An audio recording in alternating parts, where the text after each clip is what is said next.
Hello guys, welcome back to my channel. In today's video, I'm going to show you how to use Meta AI in WhatsApp. It's pretty quick and easy, so let's jump right into it. Now, Meta just came out with Meta AI that's publicly available on every single one of their apps: Instagram, Facebook, WhatsApp, Messenger, all those. So let's open up the WhatsApp app. Here, if you're on your iPhone or Android, it works the same.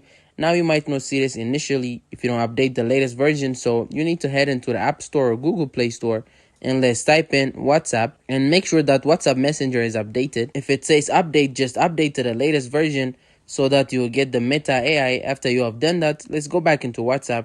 Tap on the little plus at the top right and you can see new AI chat. I can tap on that and it says introducing AI chats. I'm going to hit accept here. I'm just going to choose the Meta AI assistant here and you can see it gives me various prompts. So imagine a race car on Mars, and basically it will just immediately prompt you with what it thinks of when it thinks race cars on Mars. Now the nice thing about this is it is completely free. These images are completely free. You can see at the bottom left it says with AI imagined. So basically it's a little tag or watermark indicating that this is an AI image, and you can ask it whatever you want. So what year did the Berlin Wall fall? And it will just respond with whatever you want. And you can ask it more complicated things to just go back and forth with you. You'll be able to see it gives you the date here. It gives you a variety of different sources. It will give you a bunch of information. You can see here and the source that it used.